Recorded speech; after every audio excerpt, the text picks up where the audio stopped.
ফিরলাম ব্রেকের পর আপনারা দেখছেন ওয়াট বেঙ্গল থিংস টুডে এবং আমরা কথা বলছি তৃণমূল কংগ্রেসের ইস্তাহার এবং বিজেপির সম্ভাব্য ইস্তাহার নিয়ে। যদিও তৃণমূল কংগ্রেসের কোনো অতিথিকে আমরা এখনো পর্যন্ত পাইনি, সেটা নির্দিষ্ট কোনো কারণ থাকতে পারে যে কারণে আমরা স্টুডিওতে তৃণমূল কংগ্রেসের কোনো অতিথিকে আজকের এই গুরুত্বপূর্ণ দিনে পাইনি এখনো পর্যন্ত। আমি একটুখানি বিজেপির কাছে আসবো। আজকে যে ইস্তাহার প্রকাশিত হয়েছে সেই ইস্তাহারে মমতা বন্দ্যোপাধ্যায় অনেক কিছু বলেছেন, তার মধ্যে একটা কথা বলেছেন যে আপনারা তো ভাগাভাগি রাজনীতি করার চেষ্টা করছেন এবং সেক্ষেত্রে বাংলাকে কোনোভাবেই ভাগ হতে দেব না। আজকে ইস্তাহারের মাঝে কথাটা বলেছেন, কি বলবেন? দেখুন, ইস্তাহার তো এখনো প্রকাশ হয়নি, সুতরাং তার উপরে খুব বেশি কমেন্ট করাটা জাস্টিফাইড হবে না। This is number one. Bangla এইবারের ভোটটা কিন্তু যে ইলেকশন আমরা দেখছি, আমাদের যারা দাঁড়িয়েছে সেকুলার, যারা সিপিএম, কংগ্রেস এবং আইএস একসাথে যেটা করেছে, এটা কি একটা জগা খিচুড়ির কম্বিনেশন জানি না। একজন সিপিএমের মতো একটা দল, তারা কিনা কমিউনিস্ট, তারা কিনা একটা ধর্মগুরুর সাথে একটা তাদের ফুরফুরা শরীফে লাল ঝান্ডাটা রেখে দিয়ে এদের সঙ্গে জাস্ট ফর এক্সিস্টেন্স করছে। এবং এগুলোর আলটিমেটলি তার ফলে দেখুন আমাদের মুর্শিদাবাদ বা ওইসব জায়গায় যে পরিমাণের আমাদের সিকিউরিটি, ইন্টারনাল সিকিউরিটি যে প্রবলেম হচ্ছে, আমাদের রাজ্যটাকে যে পশ্চিমবঙ্গ রেখা, তার অস্তিত্ব, বাঙালির অস্তিত্ব, সেই সংকটটা আমাদের কিন্তু এসে যাচ্ছে। এবং এবারের নির্বাচন ডিটারমাইন করবে যে আমরা কতখানি আমাদের পশ্চিমবঙ্গটাকে ধরে রাখতে পারবো, আমাদের পশ্চিম বাংলাটাকে বাংলা করে রাখতে পারবো। সুতরাং এটা সবচেয়ে বড় ফ্যাক্টর প্রতিটি পশ্চিমবঙ্গবাসীর কাছে, যে আমাকে, আমার রাজ্যকে আর ভাঙতে দেওয়া যাবে না। কাউকে আমার অধিকার নিতে এসছি, কেউ কোনো নেতা বলবেন ব্রিগেডে দাঁড়িয়ে অলরেডি এই মুহূর্তে পশ্চিমবঙ্গ ভেঙে গিয়েছে। ভেঙে দিয়েছে না, এই ভোটে এই যে কম্বিনেশন, এই কম্বিনেশন যদি কাজ করে, আপনি বলুন চিফ মিনিস্টার কে হবে, সেটা একজন ধর্মগুরু বিচার করবে।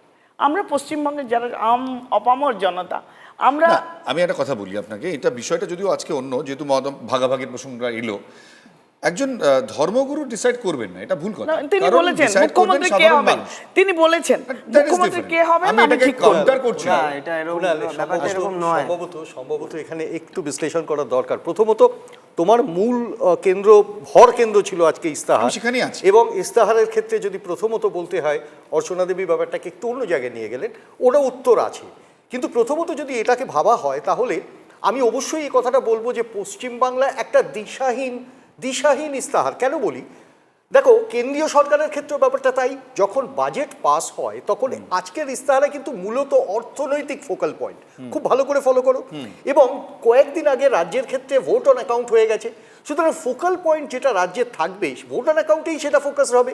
আজকে ইস্তাহারে ফার্দার প্রমিস, কিন্তু এই প্ল্যানিং রিসোর্সেস কোথা থেকে আসবে, এই সংকুলান, সেটা কেন্দ্রের ক্ষেত্রেও যেমন দিশাহীন, রাজ্যের ক্ষেত্রেও তেমন দিশাহীন। সুতরাং আগামী দিনের যে সংকল্প কেন্দ্রীয় সরকারের পক্ষ থেকে বা রাজ্যের বিজেপি করছেন, সেক্ষেত্রে একটা বড় ক্রাইসিস তৈরি করবে। তার কারণ এটা ইমপ্লিমেন্টেশন হবে না, এটাও ধরে রাখা যায়। যদি এদের এটা একটা ব্যাপক একটা ভ্যাকিউম তৈরি হয়েছে এই ইস্তাহারেও, মানুষ অনেক কিছু ভাবছেন অথচ পাবেন না, এটাও স্বাভাবিক। আমি পরিসংখ্যানটা দিলাম।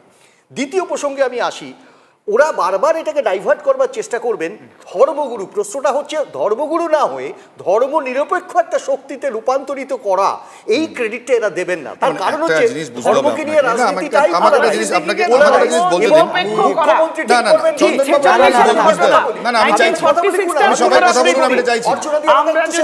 আমি জানি অর্চনাদি কি বলবেন। আমার একটা ছোট্ট প্রশ্ন ছিল চন্দ্রবাবু, আমি প্রসঙ্গটা যেতে চাইছি না, যে প্রসঙ্গটা উঠলো আমার স্পেসিফিক আপনার কাছে প্রশ্ন আসবো।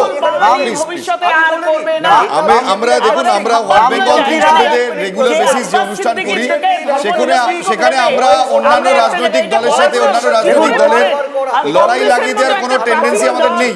আমরা রেগুলার বেসিস কাজটা করি না, আমরা কাজটা করি না। প্লিজ একটুখানি আমার কথাটা শুনুন। আপনারা আমার কথা শুনবেন না তো কি করা যাবে?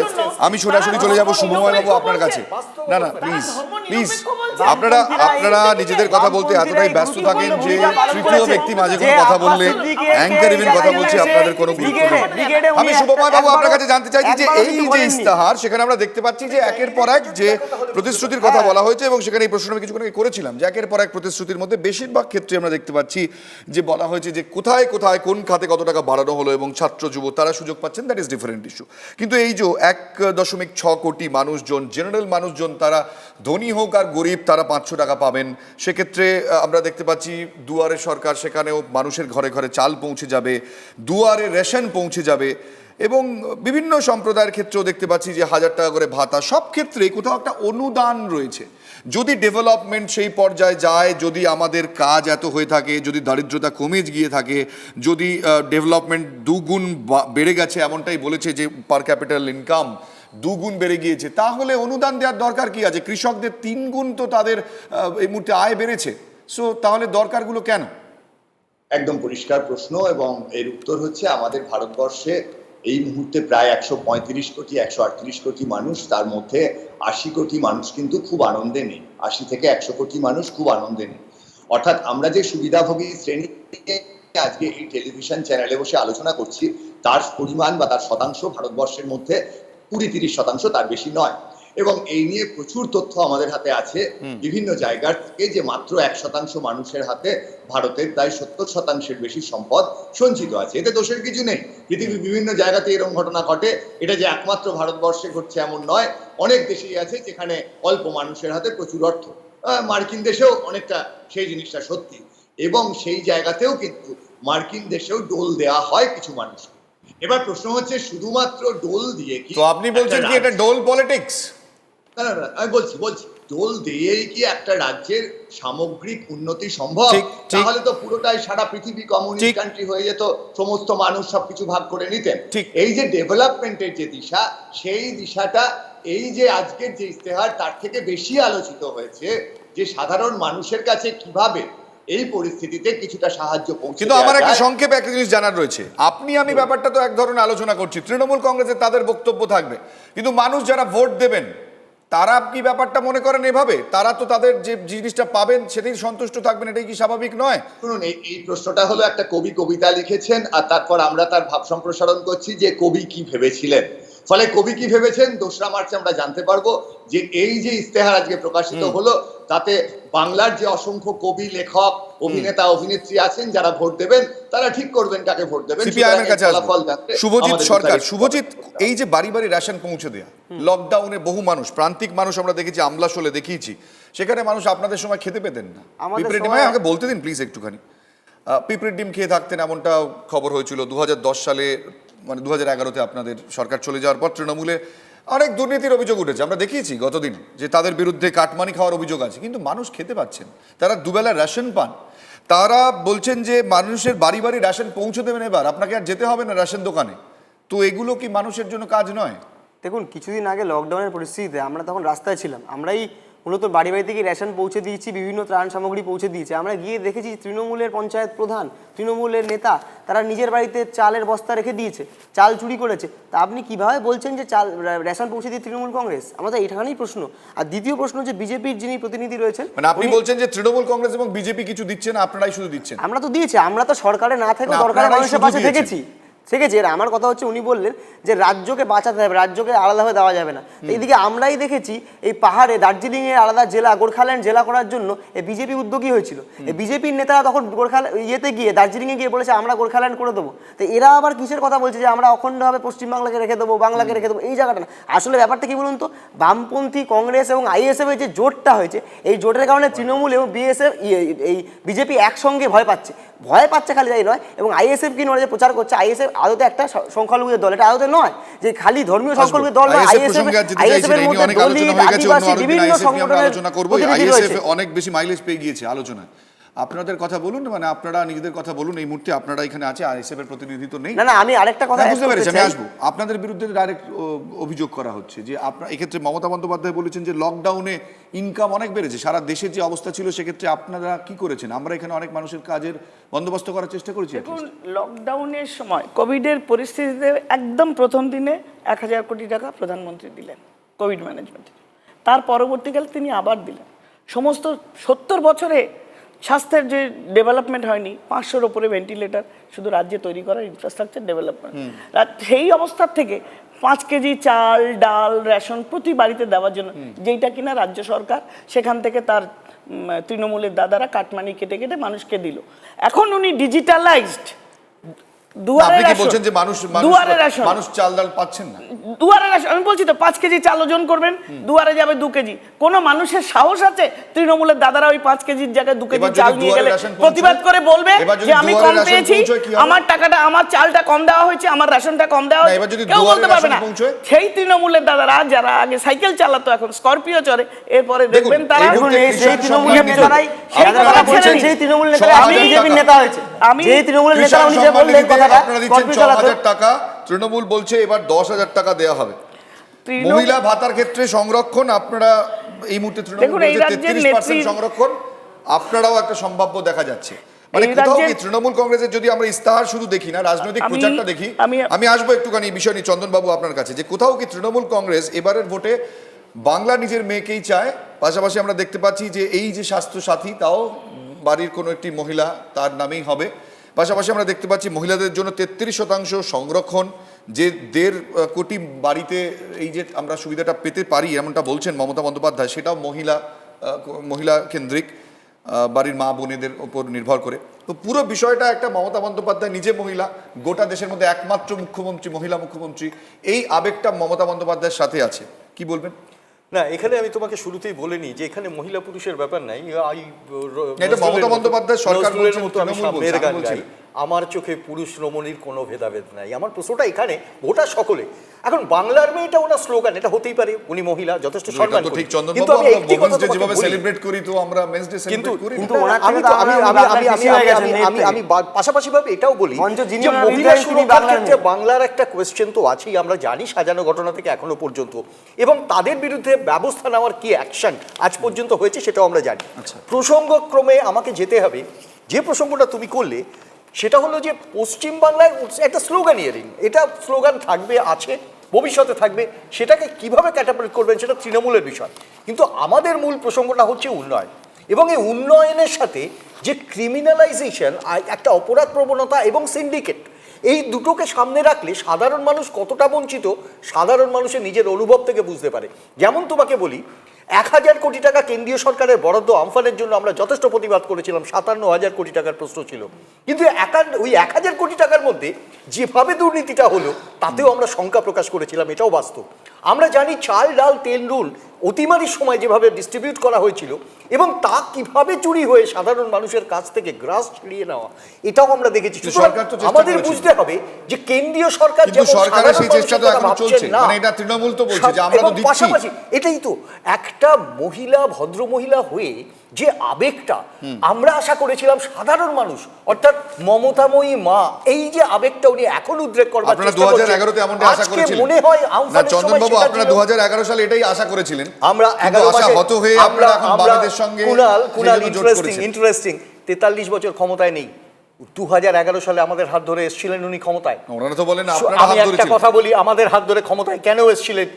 আমরা 63টা সিটে লড়ে 44টা সিটে জিতেছিলাম। না, আমাদের হাত এখানে ধরে চন্দনবাবু এসেছিলেন একটা কথা, 11 যদি মাসে, আপনাদের হাত 11 মাসে ধরেই তুমি তৃণমূল প্রসঙ্গটা তুলে ক্ষমতায় বলে আসতো, বলছি, তাহলে আপনারা 2016 সালে নিশ্চয়ই আপনারা ক্ষমতায় আসতো, তৃণমূল আসতো না।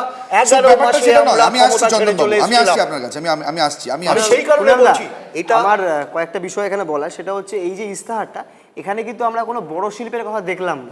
যে সিঙ্গুর, নন্দীগ্রাম বা শালবনী, যেটা আমরা বারেবার বলছি, বা টেট, এসএসসি, পিএসসি চাকরির কথা, এটা কিন্তু আমরা দেখলাম না। আমরা দেখলাম না কলেজ সার্ভিস কমিশন, যেটা বহুদিন ঠিকঠাক পরীক্ষা হচ্ছে না, সেটা আমরা কিন্তু দেখলাম না।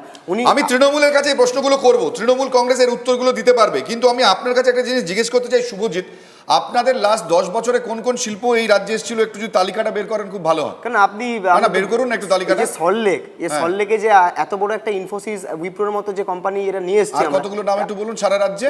বলছি তো, আরো তো অনেক জায়গায় শিল্প তৈরি করার আমরা চেষ্টা করেছি। যেমন ওই তো আপনি তৈরি করেছেন বলে থেমে গেলেন, যে আপনি নামগুলো বলতে পারছেন না। নন্দীগ্রাম, শালবনী, সিঙ্গুর, এসব জায়গাতে আমরা এখানে শিল্প কি করার হয়েছে? চেষ্টা করেছি 2006 থেকে 2007 থেকে নন্দীগ্রাম, আমরা চেষ্টা সিঙ্গুরে করেছি। কি হয়েছে? সেখানে কি হয়েছে আমরা দেখেছি যে মানে শুধু তৃণমূল নন্দীগ্রাম, কংগ্রেস সিঙ্গুরে যেভাবে আটকে আছেন কেন? এর বাইরে বিভিন্ন কোনো মানে নেই? বিচ্ছিন্নতাবাদী শক্তিকে আপনারা সঙ্গে নিয়ে, directly, আমি আসছি, বিচ্ছিন্নতাবাদী শুভজিৎ, শক্তিকে নিয়ে, আপনারা নন্দীগ্রামের কথা ছেড়ে দিন, আপনারা টাটাকে নিয়ে এসেছিলেন, নিয়ে আসার চেষ্টা করেছিলেন, আপনারা এটা সত্যি বলুন কথা, না এটা যে অস্বীকার করছি না। বিচ্ছিন্নতাবাদী শক্তি। কিন্তু এটাও তো ঠিক যে আমি তৃণমূল কংগ্রেসের প্রতিনিধি নই এখানে, আমি তৃণমূল কংগ্রেস এখানে নেই, উত্তরগুলো তৃণমূল তৃণমূল খুব ভালো দিতে পারবে, আমি বলছি, কিন্তু প্রশ্নটা তো সাধারণ মানুষের। আপনারা 34 বছর শাসন করার পর 2011 সালে আপনাদের কেন হারতে হলো? আপনারা সবসময় ব্যাখ্যা করে বলেন যে মানুষ আমাদের ভুল বুঝেছে। এটা আপনারা কোনোদিন বলেন না যে আমরা মানুষকে বুঝতে পারিনি। এটা ঠিক যে আপনারা 2011-তে আগে যে চেষ্টাগুলো করেছেন তার মধ্যে অবশ্যই একটা বড় জিনিস ছিল সিঙ্গুর। তাছাড়া আর কোন কোন আপনি বলুন না, শালবনী, সিঙ্গুর, নন্দীগ্রাম, এই 3টে জায়গায় যদি শিল্প হতো, বড় শিল্প হতো, তার আশপাশ দিয়ে ছোট ছোট শিল্প তৈরি হতো না? মানে গোটা রাজ্যের মানুষ এই 3টে শিল্প হলে আমি যেটা বলার চেষ্টা করছি। এবং দ্বিতীয়ত, আমাদের সময় প্রত্যেক বছর কলেজ সার্ভিস কমিশন হতো, আমাদের সময় এসএসসি টেটটা রেগুলারলি হতো। আজকে যে ছেলেমেয়েরা কলেজ থেকে পড়াশোনা করে যদি চাকরি খুঁজতে যায়, এখন তোকে চাকরি পাচ্ছে না নিজের রাজ্যে, অন্য রাজ্যে চাকরি করে চলে যেতে হচ্ছে। এখন এই যে ভাতার কথা উনি বলছেন, ভাতা দিয়ে বলছেন 55,000 কারখানা বন্ধ হয়েছে। এই 55,000 কারখানার নাম উনি বলতে পারেন, খুব ভালো হয়। তারা 55,000 কারখানার একটা কারখানা 10টা কারখানার নাম উনি বলতে পারলে খুব ভালো হয়। 55,000 কারখানার নাম বলতে পারলে, আমি বলছি তো 55,000 কারখানার নাম বলতে পারলে খুব ভালো হতো। তিনি 10 বছরে গ্লোবাল সামিট করে 13 লক্ষ কোটি টাকার না গল্প দিচ্ছিলেন। আর ওনারা তো সব বেচে দিচ্ছেন, ওনারা তো সব বেচে দিচ্ছেন, 16,000 কোটি টাকার নাম করে আদানি আম্বানি সব বেচে দিচ্ছেন। এই আদানি আম্বানি সব বেচে দিচ্ছেন। সত্যি কথা বলতে কি শিল্প আসবে কোথা থেকে? শিল্প হবে কোথায়? জমি নীতি ঠিক নেই, কোন রকম ব্যবস্থা নেই, ইনফ্রাস্ট্রাকচার নেই, রাজনাথ সিংকে দেখেছি ওদের একই সঙ্গে বসে আছে, অ্যাম্বিয়েন্স নেই, পরিবেশ নেই, মানুষকে সেই সুযোগ দেওয়া হয় না। এখানে কাঠমানি সিন্ডিকেট দেখেছি, তারা আবার বড় বড় কথা বলে। আমরা তো বলবো আমরা থেকেছি, কাজ করেছি। এটা একটা বড্ড রূপক ব্যাপার হয়ে যাচ্ছে। এয়ারপোর্ট গুলো বিক্রি হচ্ছে, রেল প্রাইভেটাইজ হচ্ছে, ব্যাংক মার্চ করে যাচ্ছে, প্রাইভেটাইজড হচ্ছে। এইরকম একটা ভারতবর্ষে দাঁড়িয়ে ওরা শিল্প আনবেন যদি শিল্প কাদের হাত ধরে? আম্বানি আর আদানি। আমি আসবো একটুখানি, আমাদের সঙ্গে এই মুহূর্তে যোগ দিয়েছে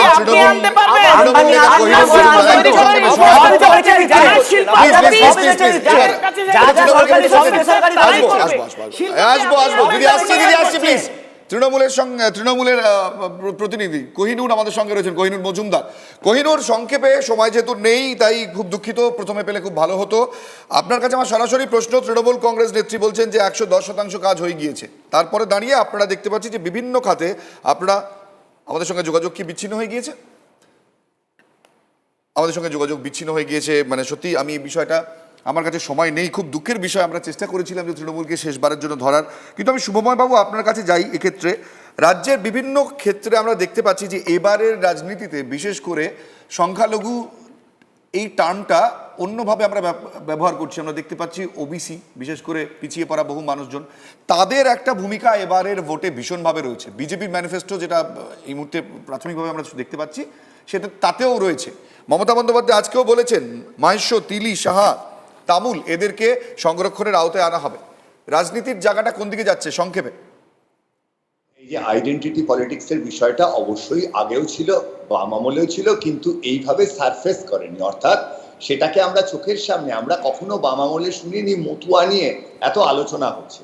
তৃণমূল যখন ক্ষমতায় আসছে, অর্থাৎ বামপন্থীরা যখন দুর্বল হচ্ছেন তাদের নিজেদের কারণেই, সেই সময় যখন তৃণমূল দখল নিচ্ছে পশ্চিমবঙ্গের, তখন থেকে এই আইডেন্টিটি পলিটিক্সের শুরু। এবং অবশ্যই বিজেপি জানে যে এই জায়গায় তারাও অনেক ভোট জোগাড় করতে পারে, সেই কারণেই আমার মনে হয় সংখ্যালঘুর প্রশ্ন। থ্যাংক ইউ শুভময় দা, আমার কাছে সময় আর একদম নেই, অনুষ্ঠান শেষ করব, কিন্তু অনুষ্ঠান শেষ করতে করতে একটা কথা বলবো। এই ওয়ার্ড বেঙ্গল থিংস টুডে দেখতে দেখতে যদি কোথাও গিয়ে মনে হয় যে তৃণমূলের কোনো প্রতিনিধি নেই, কেন আমরা তৃণমূলকে বাদ দিয়ে তৃণমূলের বিরুদ্ধে আলোচনা করছিলাম, একদম ভুল ভাববেন।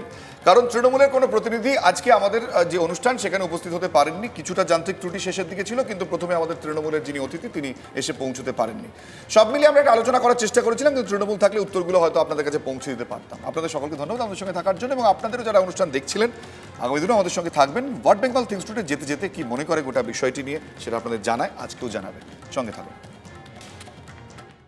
ভোটের মুখে রাজনৈতিক দলের ইস্তাহার প্রকাশ প্রায় সব গণতন্ত্রেই সাধারণ দস্তুর। প্রতিশ্রুতি খাতায় কলমে লিখে দেওয়াটা এক ধরনের দায়বদ্ধতা, যাতে সরকারের মেয়াদ শেষে খতিয়ে দেখা যায় প্রতিশ্রুতি কতটা পূরণ হলো।